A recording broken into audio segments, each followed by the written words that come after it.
मित्रांनो, शुभविवाह या मालिकेच्या आजच्या भागामध्ये आता भूमीने रागिनी व पौर्णिमाला फरशी पुसायला सांगितलेली असते, कारण आजीचा 75वा वाढदिवस असतो. आणि मग आकाश नेमका तेथे येतो आणि भूमीला विचारू लागतो, भूमी तू हे काय करतेस? अगं आईला ही कसली कामं सांगतेस? असं म्हणून आता तो तिच्याकडे रागात पाहतो. तेव्हा भूमी आता मनातच विचार करते, तरीही म्हटलं या बयाचा रंग बदललाच कसा काय? ही लगेच कामाला लागलीच कशी काय?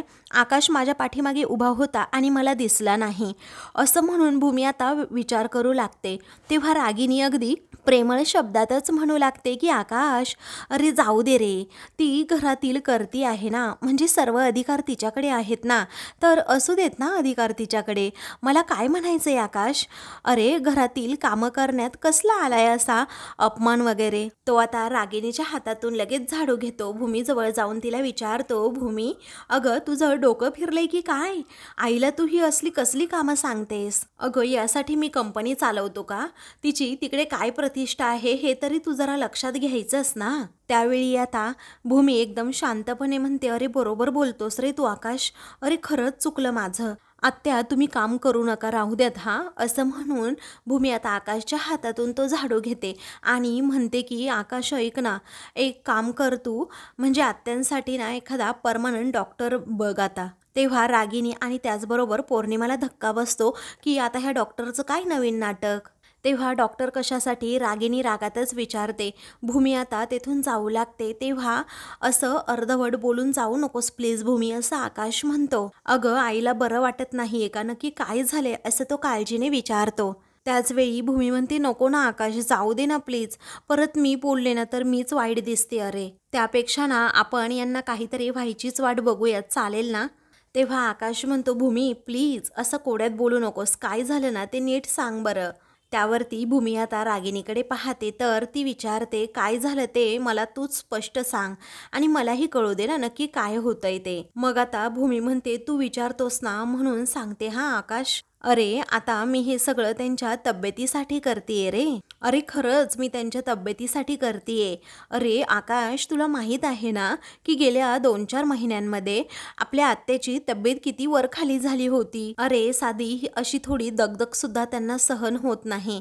अरे आता घरात एवढा मोठा कार्यक्रम आहे म्हटल्यानंतर थोडी दगदग तर होणारच ना आकाश. त्यांना त्रास झाला तर, आणि त्यांच्याच आईचा 75वा वाढदिवस आहे, बरोबर ना? अरे म्हणून मी हे सगळं करते, म्हणजे कसं ना आकाश, अरे त्यांना जरा काम सांगितलं तर त्यांची ना थोडी हालचाल होईल आणि त्यांची जी शुगर आहे ना ती कंट्रोलमध्ये राहील ना. अरे तुला आठवतंय ना डॉक्टरांनी यांना काय सांगितलं होतं? घरात जरा हालचाल करा, घरात जरा ऑकला जा. पण नाही आकाश, अरे या अशा घरातही फिरत नाही आणि बाहेर सुद्धा ऑकला जात नाहीत, आणि म्हणूनच मी काम दिलं रे आकाश त्यांना आणि त्यांच्या तब्येतीसाठीच. तेव्हा भूमी आता असं आकाशला जेव्हा सांगते ना तेव्हा रागिनी म्हणते, काय ग, तुला कुठून आली ग माझी एवढी काळजी?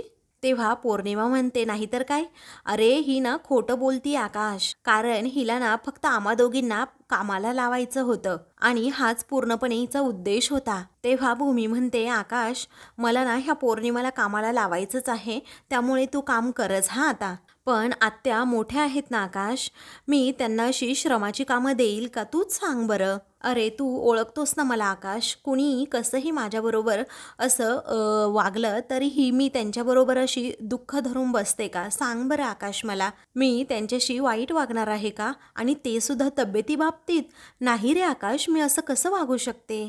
अरे त्यांच्याच आईचा 75वा वाढदिवस आहे आणि जर त्यांनी काही मदत केली नाही तर त्यांचं मन त्यांनाच खात राहील ना की मी काहीच माझ्या आईच्या बड्डेची तयारी केली नाही. पण जाऊ दे अरे आता आकाश, आता तूच ठरव काय ते, असं म्हणून भूमी चेहरा पाडते. मग आता आकाश मागचा पुढचा विचार न करता भूमीच्या हातातून तो झाडू घेतो आणि लगेच रागिनीजवळ जात म्हणतो, आई हे बघ, तुझ्या हेल्थच्या दृष्टीने भूमी जे काही बोलती ना तिचं ते बोलणं मला पटतंय अगं, आणि म्हणूनच तू भूमीचं ऐकलं पाहिजे आणि हे काम केलं पाहिजे, असं म्हणून तो रागिनीच्या हातात आता झाडू देतो. तर आता भूमी मात्र गालातच हसते आणि पौर्णिमा व रागिनी या दोघीही रडकुंडीला येतात. तेव्हा रागिनी आता गुपचूप आकाशच्या हातातून तो झाडू घेत म्हणते, अरे आकाश, मी तर करतच होते ना रे काम, तूच म्हटला की करू नकोस म्हणून मी नाही केलं, बाकी काही नाही. तेव्हा भूमीला आता हसू आवरत नाही, तर आकाश हा लगेच तेथून जातो. मग नंतर रागिनी ही रागातच आता भूमीकडे पाहू लागते. ती पौर्णिमाला देखील म्हणते, चला पटकन कामाला लागा, मी पण तयारीला लागते, कारण वाढदिवस हा अविस्मरणीय बनवायचा आहे ना आपल्याला, म्हणून आता तोंड नका बघत बसू, चला पटकन कामाला लागा, असं भूमी कडक शब्दातच त्यांना उत्तर देते. मग नंतर भूमी आता त्यांना इशारा देते आणि कामं सांगत असते. म्हणते की मला जरा तयार होऊन बाहेर जायचंय, घरी येईपर्यंत सगळी कामं झाली पाहिजे. तेव्हा रागिनीचा चेहरा आता पार रडवेला झालेला असतो आणि ती आता अगदी रडकुंडीला येतच ते झाडून काढत असते. तर आता पौर्णिमा लादी पुसत असते. मग त्या दोघींची भूमीने चांगलीच जिरवलेली असते. आता भूमी त्यांच्यावर हसत असते. तर भूमी आता तेथून जाते. रागिनीच्या डोळ्यात आता भूमीविषयीचा राग हा स्पष्टपणे दिसत असतो. त्याचवेळी भूमी आता तिकडे वर बाल्कनीमध्ये जाऊन उभी राहते आणि या दोघींकडे अगदी मस्तपैकी पाहत असते की दोघी कसं काम करतायत. मनू देखील आता तिच्या शेजारी असते. ती भूमी म्हणते, आता मनू तू पाहशीलच, आजींच्या वाढदिवशी रागिनी आत्या स्वतःहून कशी आपल्या गुन्ह्याची कबुली देत आहेत हे बघ, त्यासाठी खरंच खूप मोठा प्लॅन रेडी केला आहे. तुला प्रशांतला बरोबर घ्यायचंय आणि म्हणूनच तू आणि मी आता बाबांकडे जातोय. त्याचवेळी आता त्या दोघीही रागिनीकडे पाहत असतात. तर रागिनी आता आपल्याच कामात मग्न असते, म्हणजे कचरा काढण्याच्या कामात. तेव्हा आता या दोघींनाही हसू आवरत नाही, त्या दोघीही तिच्यावर हसतात. मग त्यानंतर आता भूमी आणि मनू या दोघीही आईंच्या घरी जातात. तेव्हा आता प्रशांतला भूमी अगोदर बरोबर घेते आणि म्हणते, चल ना, मला तुला काहीतरी महत्त्वाचं सांगायचंय. नीलू कुठे आहे अगोदर ती त्याचा आढावा घेते. तर नीलू ही बाहेर हॉलमध्येच असते. तेव्हा प्रशांतच्या रूममध्ये ती आता प्रशांतला घेऊन जाते. मुद्दामच आता दार थोडं उघडं ठेवते, जेणेकरून नीलूने माझं सगळं बोलणं ऐकावं ना यासाठी. तेव्हा आता प्रशांत आणि तिने एक भन्नाट प्लॅन केलेला असतो. तेव्हा थोडं दार उघडं ठेवून आता भूमी प्रशांतला म्हणते, तुला माहीत आहे ना, परवा आजींचा 75वा वाढदिवस आहे आणि तो वाढदिवस ना रागिनी आत्यांसाठी अविस्मरणीय ठरावा ना, म्हणून मला काहीतरी करायचंय, असं म्हणून ती बाहेर पाहते. तर नीलू आता कान टवकारूनच भूमीचं प्रशांतचं हे बोलणं ऐकू लागते. तेव्हा प्रशांत आता बाहेरच पाहून मोठ्याने बोलतो, काय ग ताई, नक्की काय करायचंय मला? तेव्हा भूमी म्हणते, अरे प्रशांत, तुला काहीच करायचं नाही रे, फक्त मी जे काही सांगते ना तू व्यवस्थित ऐक फक्त. म्हणजे मी जे तुला पेपर्स देणार आहेत ना, ते पेपर्स फक्त तू वकिलांकडून बनवून आण आता. म्हणजे वाढदिवसाच्या आत ना मी आकाशकडून त्या पेपरवर सह्या करून घेईल, चालेल ना? तेव्हा प्रशांत आता ठीक आहे असं म्हणतो. मग आता नीलू हे सगळं बोलणं ऐकते आणि तिला खूप मोठा धक्का बसतो. म्हणजे कसं तुला सांगू का, रागिनी आत्यांच्या हाताखालून मला सगळं काही व्यवस्थित काढता येईल. तेव्हा प्रशांत म्हणतो, म्हणजे बरोबर, मला तुझं आता म्हणणं पटतंय आणि समजतंय सुद्धा. म्हणजे आता आजीच्या बड्डेच्या दिवशी तू रागिनी आत्यांना मोठा धक्का देणार आहे का? तेव्हा आता भूमी म्हणते, हो अगदी बरोबर. अरे आता आपण किती सहन करायचं ना प्रशांत, अरे फक्त तूच आणि तूच आहे ना माझ्यासाठी, आणि मी हे सगळं फक्त तुलाच सांगू शकते ना रे. प्रशांत म्हणतो, हो बरोबर आहे ताई. तेव्हा ती आता विचारते, प्रशांत तू करशील ना रे मला मदत? मग आता तो म्हणतो, ताई ऑफकोर्स मी तुला नक्कीच मदत करेन. त्याचवेळी आता ती थँक्यू सो मच प्रशांत असं म्हणते. मग आता नीलूने हे सगळं बोलणं ऐकलेलं असतं आणि ती म्हणते, बापरे, खूप महत्त्वाची बातमी आहे, नक्कीच आता ही बातमी रागिनी आत्यांना सांगायला हवी, असा ती आता विचार करते. आणि तिला सांगण्यासाठीच प्रशांत व भूमीने हा प्लॅन केलेला असतो. त्यानंतर या दोघांचं बोलणं झाल्यावर भूमी आता हळूच बाहेर पाहते. तर आता ती प्रशांतला खुणावून सांगते की आई गेली आहे. मग आता ती आता पटकन दार बंद करून घेते आणि म्हणते, प्रशांत, आई कधीच सुधारणार नाही आणि तिच्या याच गोष्टीचा आता मी फायदा करून घेणार आहे. आता तिने सगळं काही ऐकलंय आणि आता आमच्या घरी कळणार सुद्धा आहे. तेव्हा प्रशांत म्हणतो, हो बरोबर आहे, आता आई लगेच रागिनी आत्याकडे चुगली करणार. तर इकडे नीलू आता बाहेर येते आणि हळूच पौर्णिमाला कॉल करते. इकडे आईचा आलेला कॉल पाहून पौर्णिमा हातात असणारा तो पोछा बाजूला टाकते आणि कॉल रिसीव करत विचारते, काय झालं आई? मग आता नीलू म्हणू लागते की अगं ती इकडे आली आहे भूमी, आणि तिने प्रशांतला हाताशी धरून एक प्लॅन केला आहे की आजीच्या वाढदिवशी मला सर्वांना मोठा धक्का द्यायचा आहे. म्हणजे तिने काही पेपर्स आता त्या प्रशांतला बनवायला सांगितले आहे, म्हणजे आजीच्या वाढदिवसा अगोदर त्यावरती आकाशची सही घेणार आहे. मग आता हे ऐकताच पौर्णिमाला मोठा धक्का बसतो आणि तिने इथं आमचा मोठा छळ मांडलाय असं ती नीलूला सांगते.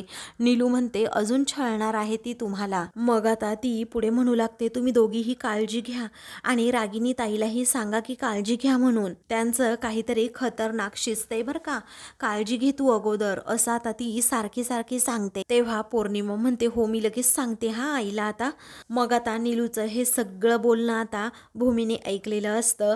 तिच्या आता मताप्रमाणे तिने चुगली केलेलीच असते पौर्णिमाकडे. तेव्हा आता भूमी हसते आणि मनातच विचार करते, झालं माझं एक काम आता. इकडे रागिनी आता झोपेच्या गोळ्या घेते आणि म्हणते, बापरे आई ग बाई ग, माझी ना कंबर पाठ एक झालंय, अक्षरशः खूप दुखतंय, आज आयुष्यभराचं काम केलंय मी एका दिवशी, असं म्हणून ती आता झोपेच्या गोळ्या घेऊन बेडवर पडते. म्हणते की किती छान वाटते, किती रिलॅक्स वाटतंय आता पाठ टेकवली तर. आणि मग तेवढ्यातच पौर्णिमा धावत दरवाजा आपटतच तेथे येते. ते दार कुणी उघडलं हाच प्रश्न रागिनीला पडतो आणि ती पटकन आता उठते. पौर्णिमा धावतच तेथे येते. मग आता काय झालं, तू इथे कशाला आलीस, आत्ता वेळ आहे का माझ्या खोलीत येण्याची, असं रागातच तिला रागिनी विचारते. मग आता पौर्णिमा म्हणते, आई अहो दिवसभर तुम्ही आजीबरोबर होतात आणि आत्ता कुठे मला उसंत मिळालाय. अहो मी तिकडे साफसफाई करत होते आणि त्यानंतर सगळं सामान आणण्यासाठी मार्केटमध्ये गेले, मला तरी वेळ होता का, मग मी कधी बोलू हो तुमच्याबरोबर? रागिनी म्हणते, अगं बाई माझ्यात ताकद नाही आहे, आपण उद्या सकाळी बोलूयात, जे काही बोलायचं आहे ना ते, कारण मी आता झोपेच्या गोळ्या घेतल्यात. तेव्हा पौर्णिमा म्हणते, आई अहो ऐका ना, मला काय म्हणायचं ते ऐकून तरी घ्या थोडंसं, मी तुम्हाला महत्त्वाचं सांगायला येते आणि तुम्ही कधीच सिरियसली घेत नाही. त्यानंतर रागिनी आता झोपून जाते. तेव्हा पौर्णिमा एकटीच बडबड करत असते की आई अहो मला तुम्हाला काहीतरी महत्त्वाचं सांगायचं आहे, आता सांगू द्यात, तुम्ही ना नेहमी मला असं हलक्यात घेत असताय, असं म्हणून ती आता रागिनीला सांगू लागते की आई अहो तुम्हाला माहिती आहे का, आईचा आत्ता मला फोन आला होता, आईने सांगितलं की भूमी त्यांच्याकडे गेली होती, प्रशांतला हाताशी घेऊन तिने कसले तरी पेपर रेडी केले आहेत आणि तुमच्या हाताखालून ती सगळं काही आता काढून घेणार आहे, आता त्यावर आकाशच्या ती सह्यासुद्धा घेणार आहे, असं आता ती पटकन सांगून जाते. आणि नंतर म्हणते, आई ऐका ना, हो तिला माहीतच नसतं की रागिनी पूर्णपणे झोपून गेलेली आहे. मग आता नंतर तिला ते समजतं. तेव्हा ती म्हणते, आईंचं ना नेहमी असंच असतं, नेहमी असं करत असतात, माझं कधीच बोलणं ते ऐकत नाही आणि मग नंतर त्या स्वतःहूनच तोंडावर पडतात.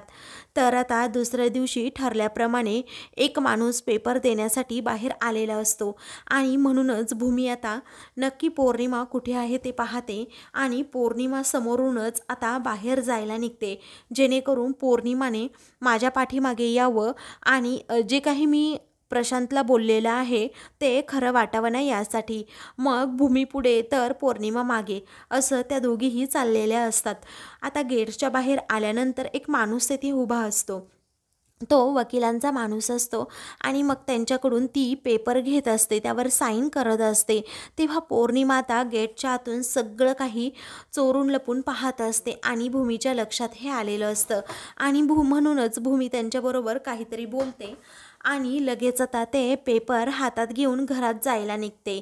आता भूमी जेव्हा घरात जायला निघते ना, तेव्हा पौर्णिमा अगोदर एका भिंतीच्या पाठीमागे लपून बसते. त्याचवेळी भूमी आता लपलेल्या पौर्णिमाला तेथे पाहते आणि तिच्याकडे जात असते. तर आता पौर्णिमा खूपच घाबरते. तेवढ्यातच मनू आता वरून गॅलरीतून विचारते, ताई अगं कसले पेपर्स आहेत ग हे, आणि आत्ता जे आले होते ते वकील साहेबच आहेत ना? पौर्णिमाला ऐकू येईल अशा शब्दातच भूमीसुद्धा मोठ्याने बोलते की हो, ते वकील साहेबच होते आणि मी तुला सांगते हा रूममध्ये आल्यानंतर, असं म्हणून ती आता घरात जायला निघते. मनू म्हणते ये पटकन माझ्या रूममध्ये. त्याच वेळी आता अच्छा म्हणजे तो वकीलच होता आणि नक्की या भूमीने कसले पेपर बनवून घेतले असतील त्यांच्याकडून, असं आता पौर्णिमा मनात विचार करू लागते. तिला माहीतच नसतं की नक्की काय प्रकरण आहे हे आणि भूमीकडे नक्की कोणते पेपर आहेत, प्रॉपर्टीचे की बिझनेसचे. आता काहीही झालं तरी ना शोधून काढायला हवं. आईंना सांगताना ठोस काहीतरी सांगावं लागेल. त्याच वेळी आता भूमी मात्र तेथेच उभी असते आणि मनातच विचार करते की पौर्णिमा, अगं आजपर्यंत ना त्या रागिनी पटवर्धनने तुझा आणि अभिजितचा वापर करून नेहमी मलाच शह दिला आहे. आता मीही तेच करणार, त्यांच्याच शस्त्राने त्यांच्यावरच वार करणार. तुमच्यासारखा दृष्ट आणि बिनडोक लोकांचा ना असाच वापर करून घ्यायचा असतो, असं म्हणून भूमी गालातच हसते. पण आजवर मी हे कधीही केलं नाही, पण आता मला समजतंय की बोट वाकडं केल्याशिवाय ना तूप काही निघत नाही. आता बघच मी तुला कशी नाचवते माझ्या तालावर, असं म्हणून भूमी इकडे मनूला इशारा करत आतमध्ये जाते.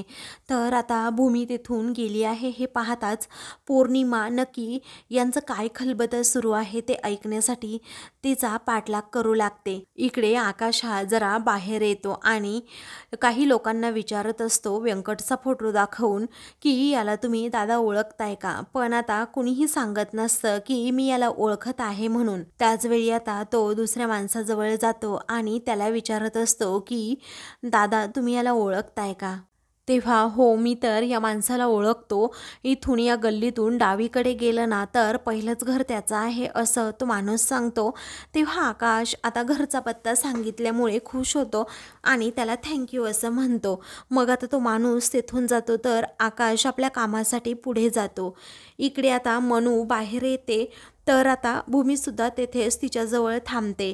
मग आता त्या दोघीही बोलत असतात तर पौर्णिमा आता त्या दोघींचं बोलणं पुन्हा चोरून लपून ऐकत असते. त्याच वेळी आता मनू म्हणते काय ग ताई हे कसले पेपर्स आहेत. मग आता भूमी मोठ्यानेच म्हणते अगं हे पेपर्स ना मी वकिलांकडून बनवून घेतले आहे. रागिनी पटवर्धनला शह द्यायचा आहे ना त्याचीच ही तयारी सुरू आहे, तुला माहीत आहे ना. मग आता मनू म्हणते नाही ग ताई आत्ता तू सांगते ना म्हणून मला माहीत झालंय. तेव्हा पौर्णिमा हे सगळं बोलणं ऐकते आणि तिला धक्का बसतो. ती आता घाबरते की भूमीने सगळी तयारी केली आहे. तर भूमी आता नेमका पौर्णिमासमोरच एक पेपर टाकून देते आणि म्हणते ऐक ना गं, आपण ना काय करूयात आतमध्ये जाऊन बोलूयात चालेल ना. तेव्हा ती ठीक आहे असं म्हणते. मग त्या दोघीही आता आतमध्ये जाताच पौर्णिमा लगेच त्या पेपरजवळ जाते. नक्की ते पेपर कसले आहेत ना हे तिला पाहायचं असतं. तेव्हा ती ते पेपर्स आता लगेच उघडून पाहत असते. त्याचवेळी भूमी तेथे येते आणि तिच्या हातातून पेपर्स ओढून घेत विचारते काय ग, तू काय माझ्यावर पाळत ठेवतेस का, तू इथे कशी नक्की सांग बरं मला आता. तेव्हा पौर्णिमा आता खूपच घाबरते आणि म्हणते छे मी तुझ्यावर का पाळत ठेवेन, मी नाही ठेवत तुझ्यावर पाळत वगैरे. तेव्हा मी तर बागेत चालायला गेले होते आणि सकाळी कसं भूमिताई अनवाणी पायांनी जरा गवतावर चाललं ना तर डोळे छान राहतात आणि म्हणूनच मी तिकडे गेले होते. त्याचवेळी भूमी म्हणते अगं मला इतकंच माहीत आहे पौर्णिमा की जेव्हा तू चुकीचं काहीतरी पाऊल टाकणार असते किंवा चुकीचं खोटं बोलत असते ना तेव्हा तू मला ताई म्हणते, अन्यथा तू मला भूमीच म्हणते हो. आता पौर्णिमाने चांगलीच माती खाल्लेली असते. तेव्हा भूमी रागातच आता तेथून जाते. तर पौर्णिमा म्हणते की काहीच पाहायला मिळालं नाही, नक्की हिचा प्लॅन काय आहे ते. दुसरीकडे आकाश आता व्यंकटचा शोध घेत असतो. शोध घेता घेता तो एका गल्लीत येतो आणि नेमकं ज्या माणसाने आता त्या घराचा पत्ता सांगितलेला असतो ना काही वेळातच तो त्या पत्त्यावर सुद्धा येऊन पोहोचतो. त्यानंतर आता आकाश लगेच एक दार वाजवतो. तेव्हा एक ताई बाहेर येतात. मग आता त्या विचारतात काय.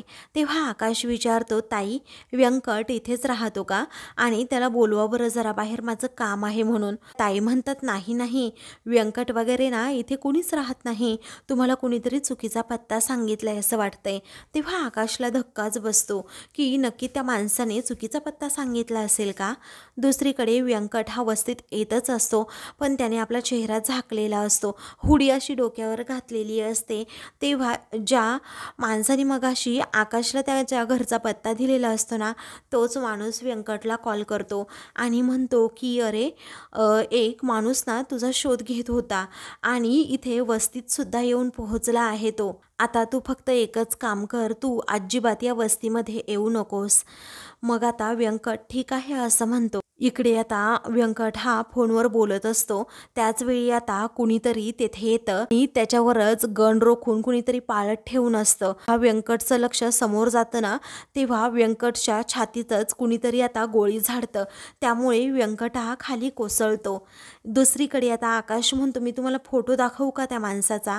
तेव्हा आकाश लगेच तो फोटो दाखवतो आणि मग त्या ताई म्हणतात तुम्ही याला शोधताय वय, असं म्हणून जरा त्या चिडतात आणि म्हणतात की इथून थोडं समोर गेलं ना एक अड्डा आहे आणि त्या अड्ड्याजवळ ना रात्री उशिरा हा व्यंकट येतो तिथे. तेव्हा आकाश म्हणतो ठीक आहे ताई, थँक्यू. त्या ताई लगेच आतमध्ये जातात. फायनली आता व्यंकटचा पत्ता आकाशला सापडलेला असतो. मग आता तो म्हणतो रात्री उशिरा येऊन ना चेक केलंच पाहिजे मला. तर आता मित्रांनो, पुढील भागामध्ये आजीचा वाढदिवस असल्यामुळे आता सर्व काही अगदी छान प्रकारे सेलिब्रेशन होणार असतं. तर दुसरीकडे पौर्णिमा आणि रागिनी या दोघीही रूममध्ये असतात. तेव्हा आता पौर्णिमा म्हणते की हे पहा प्रॉपर्टीचे पेपर, भूमीने आकाशकडून प्रॉपर्टीच्या पेपरवर सह्या करून घेतल्या आहेत.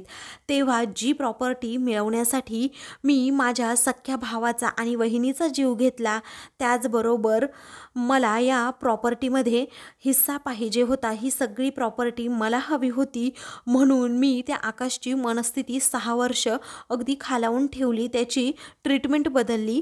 ती प्रॉपर्टी मी अजिबात त्या भूमीच्या घशात जाऊ देणार नाही, असं आता रागिनी स्वतः म्हणते आणि हे सगळं काही आता प्रशांतने रेकॉर्ड करून घेतलेलं असतं.